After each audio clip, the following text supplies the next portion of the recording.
So hello guys, तो कैसे हैं आप लोग। उम्मीद करते हैं अच्छे होंगे, मस्त होंगे।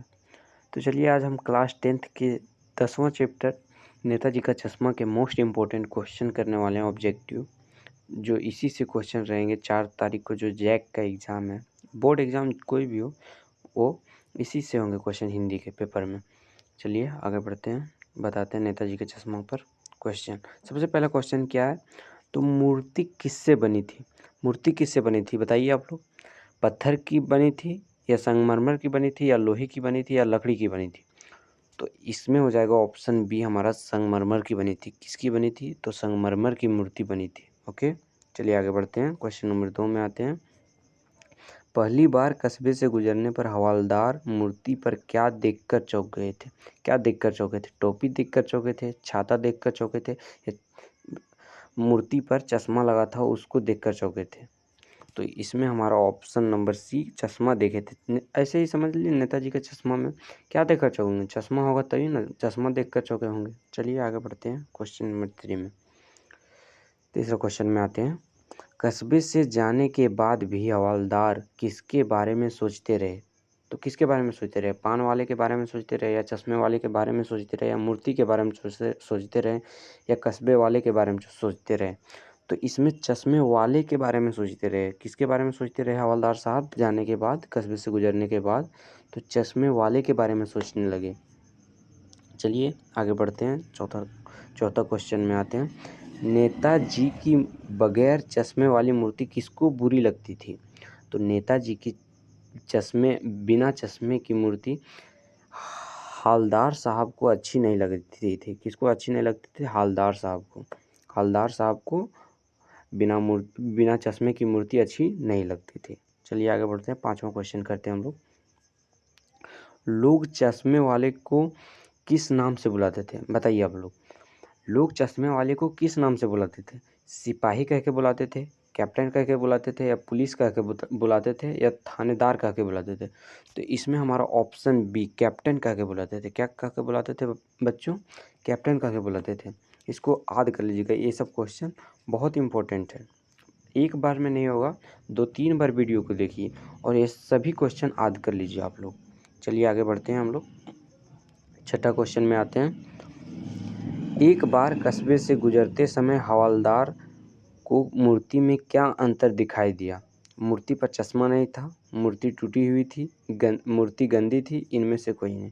तो इसमें क्या हो जाएगा मेरे बच्चों, मूर्ति पर चश्मा नहीं था। क्या नहीं था मेरे भाई, तो चश्मा नहीं था। याद रखिएगा कि क्या देखकर अंतर दिखाई दिया, तो मूर्ति पर चश्मा नहीं था। ठीक है, चलिए 7वां क्वेश्चन में आते हैं हम लोग। 7वां क्वेश्चन है, हवलदार को किसका मजाक उड़ाना अच्छा नहीं लगा। तो किसका मजाक उड़ाना अच्छा नहीं लगा, मूर्ति का, पान वाले का, चश्मे वाले का, देश का। तो इसमें हो जाएगा ऑप्शन सी, चश्मे वाला का मजाक उड़ाने अच्छा नहीं लगा। किसको अच्छा नहीं लगा, तो हवलदार साहब को अच्छा नहीं लगा, चश्मे वाले का मजाक उड़ाना अच्छा नहीं लगा। ठीक है, आगे बढ़ते हैं हम लोग। 8वां क्वेश्चन में आते हैं।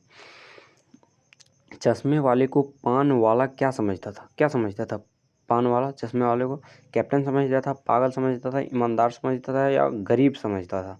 तो इसमें हमारा ऑप्शन बी, पागल समझता था। क्या समझता था बच्चों, पागल समझता था। पागल समझता था, इसको याद कर लीजिएगा। चश्मे वाले को पान वाला क्या समझता था, तो पागल समझता था। ठीक है, आगे बढ़ते हैं हम लोग। नेताजी की मूर्ति की ऊंचाई कितनी थी। नेताजी की जो मूर्ति बनी थी कस्बे के पास, उसकी ऊंचाई कितनी थी। 4 फुट की थी, 3 फुट की थी, या 5 फुट की थी, या 2 फुट की थी। तो इसमें ऑप्शन डी हमारा 2 फुट की हो जाएगी। 2 फुट की थी। कितनी फुट की थी, तो 2 फुट की नेताजी की मूर्ति थी। कितनी फुट की थी बच्चों, तो 2 फुट की मूर्ति थी। ओके, चलिए आगे बढ़ते हैं हम लोग। 10वां क्वेश्चन में आते हैं। किसे देखकर हवलदार के चेहरे पर कौतुक भरी मुस्कान फैल गई। तो किसके चेहरे को देखकर हवलदार साहब के चेहरे के कौतुक भरी मुस्कान फैल गई। पान वाले को देखकर, बच्चों को देखकर, मूर्ति के चेहरे को देखकर, इनमें से कोई नहीं। तो इसमें हो जाएगा ऑप्शन सी, मूर्ति के चेहरे को देखकर हवलदार साहब के चेहरे पर कौतुक भरी मुस्कान फैल गई। ठीक है बच्चों, चलिए आगे बढ़ते हैं हम लोग। 10वां क्वेश्चन हो गया। अब हम क्वेश्चन नंबर 11 में आते हैं। हवलदार साहब किस बात पर दुखी हो गए? तो हवलदार साहब किस बात पर दुखी हो गए थे? दुनिया के स्वार्थी स्वभाव पर, नेताजी की मूर्ति को देखकर, पान वाले को देखकर, इनमें से कोई नहीं। तो जो हवलदार साहब थे वो इस बात पर दुखी हो गए थे कि दुनिया के स्वार्थी स्वभाव पर वो दुखी हो गए थे। हवलदार साहब जो थे वो दुनिया के स्वार्थी स्वभाव पर दुखी हो गए थे। चलिए आगे बढ़ते हैं। ये सब क्वेश्चन याद कर लीजिएगा बच्चों, हम बार बार बता रहे हैं, ये सब बहुत इंपॉर्टेंट है। चलिए क्वेश्चन नंबर 12 में आते हैं हम लोग। चश्मे वाले के प्रति पान वाले के मन में कैसी भावना थी? तो कैसी भावना थी चश्मे वाले के प्रति पान वाले के मन में? कैसी भावना थी? घृणा की थी, उत्साह की थी, उपेक्षा की थी, इनमें से कोई नहीं। तो इसमें हो जाएगा ऑप्शन सी हमारा, उपेक्षा की भावना थी। चश्मे वाले के प्रति मतलब चश्मे वाले के बारे में पान वाला क्या सोचता था? तो उपेक्षा की भावना थी। क्या थी? तो उपेक्षा की भावना थी उसके मन में। चलिए आगे बढ़ते हैं। क्वेश्चन नंबर 13 में आते हैं। हवलदार साहब का स्वभाव कैसा था? हवलदार साहब का स्वभाव कैसा था? तो हवलदार साहब का स्वभाव सनकी था या पागल था या भावुक था या देशभक्त था? तो हवलदार साहब का स्वभाव जो था वो देशभक्त का था। कैसा था बच्चों? तो देशभक्त का था। इसे याद कर लीजिएगा, हवलदार साहब का स्वभाव कैसा था? तो हवलदार साहब का स्वभाव देशभक्त का था। ठीक है, आगे बढ़ते हैं हम लोग। क्वेश्चन नंबर 14 में आते हैं।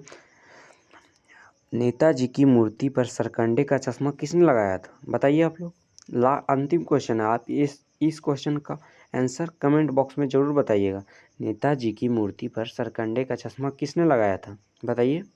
पान वाले ने लगाया था या लेखक ने लगाया था या हवलदार साहब ने लगाया था या किसी बच्चे ने लगाया था? तो इसका हो जाएगा मेरे बच्चों, किसी बच्चे ने नेताजी की मूर्ति पर सरकंडे का चश्मा लगाया था, किसी बच्चे ने लगाया था। ओके, चलिए आगे बढ़ते हैं। और इस चैप्टर के जो नेताजी के चश्मा के लेखक जो हैं वो स्वयं प्रकाश है। ठीक है, याद कर लीजिएगा, सभी चैप्टर के लेखक आपको याद रहना चाहिए। ठीक है, चलिए मिलते हैं अगले वीडियो में, तब तक के बाद। इतना ही क्वेश्चन सभी चैप्टर से कराएंगे। Thank you.